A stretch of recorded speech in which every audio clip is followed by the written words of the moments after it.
going through some of the big issues that are going today with China, with Russia, and with the economy. And then we're going to blow this open for Q&A. And you should not feel even remotely restricted in your questions to items that I'm discussing here. I just figured these are kind of the big three things I need to hit. Beyond that, we will go anywhere and any when on any topic that you are interested in. So without further ado, let me bring this bad boy up. All right, this is what's considered a standard demographic profile. Children at the bottom, young adults, mature adults, retirees at the top, men on one side, women on another. This is what most of the world looked like before the industrialization wave that occurred after World War II. But with globalization, this all changed because it used to be that we all lived on farms and you would have as many kids as you could put up with because they were free labor. Well, as many kids as you could put up with plus one, because that's how you find out it's too many kids.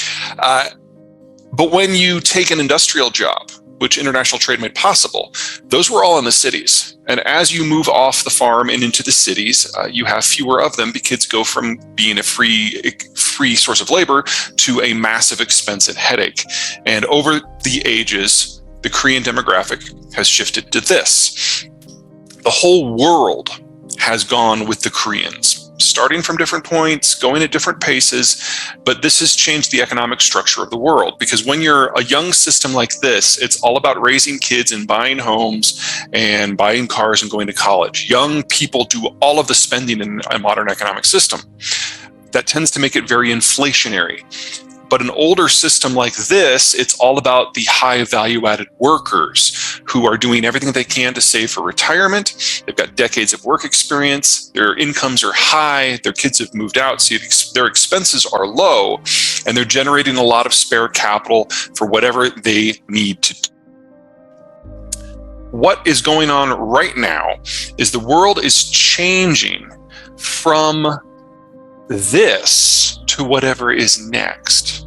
This was always the decade when a huge chunk of the world's advanced economies were going to age from this structure like Korea's today into the next structure, which is one where we have more and more retired people, where that bulge that has defined economic existence going back to the 50s moves into a non-economically viable state. So if a young demography is inflation-driven and growth-driven, and a more mature state like Korea today is investment-driven, technology-driven, infrastructure-driven, then whatever's next can't have consumption or production or capital, because retirees are sitting on their capital in the form of T-bills and cash. They're no longer working, so there's no consumption and there's no production. We all make that shift at different times, but for most of the advanced world, this is the decade it all goes down. Give you an idea of what the neighborhood looks like. Start with the United States. We've got the healthiest demographic structure in the world. That doesn't mean it's perfect. You can see the bulge of the baby boomers in their 60s, so we're going through the same aging process as everyone else, and digesting the boomers is going to be painful. But we also have the millennials down below, who are rounding out the labor force in a way that is allowing us to have a more inflation-driven system as opposed to deflation.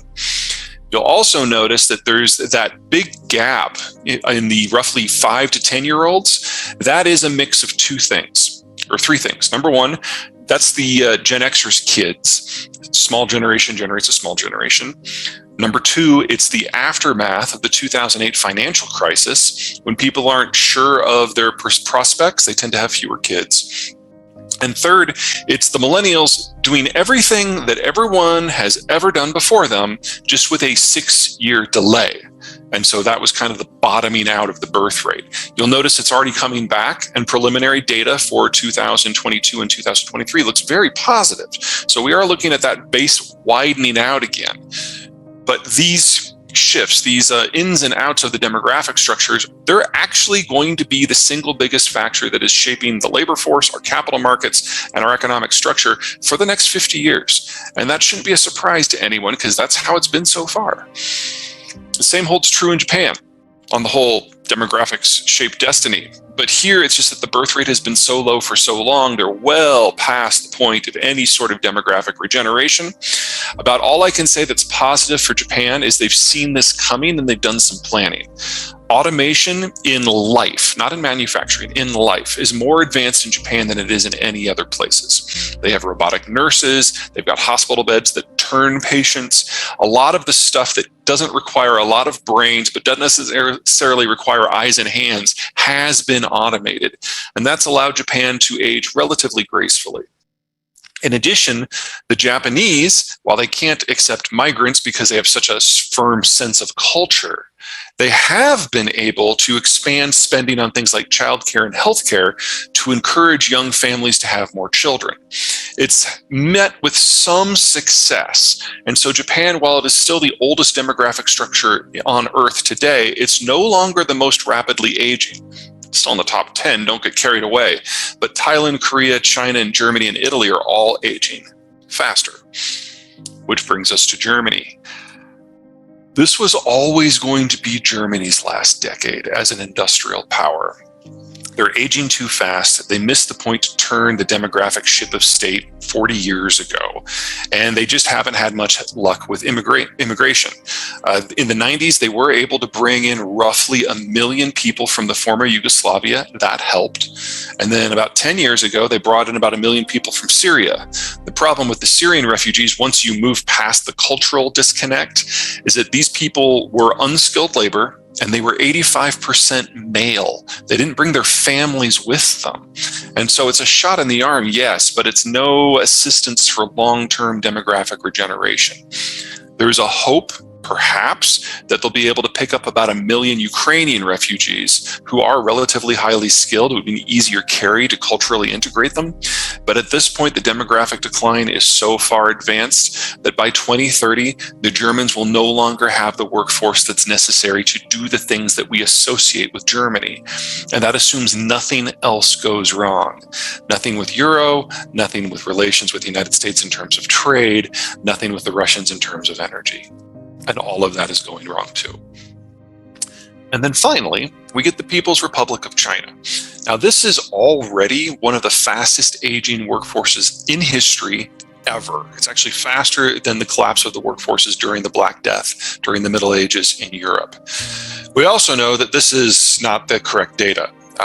Only about 2-3 weeks ago, the Chinese released updated data that has since been incorporated into this graphic, showing that the birth rate has just collapsed. Since 2017, between 2017 and 2021, the birth rate dropped by 40%. And that's before you consider the anecdotals we have out of China of what went down with the COVID crash, suggesting that it's fallen even further. So we're already in a situation where we have roughly half as many children children 5 and under as we have children aged 10 to 15, which is well past terminal. It was already past terminal, but this is, you're looking at ethnic dissolution here with this sort of trend.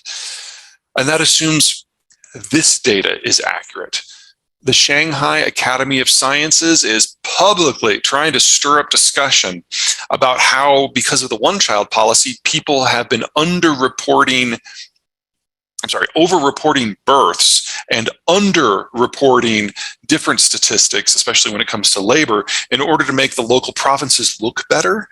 And they estimate that the Chinese system actually has 100 million fewer children than the data officially suggests. That probably means that that big gouge in the lower chunk actually plays up higher within the demographic structure, and those yellow bars probably don't exist at all. This is not a country in demographic decay. This is a country in the advanced stages of demographic collapse. And we don't have an economic theory as a species for what might make this work.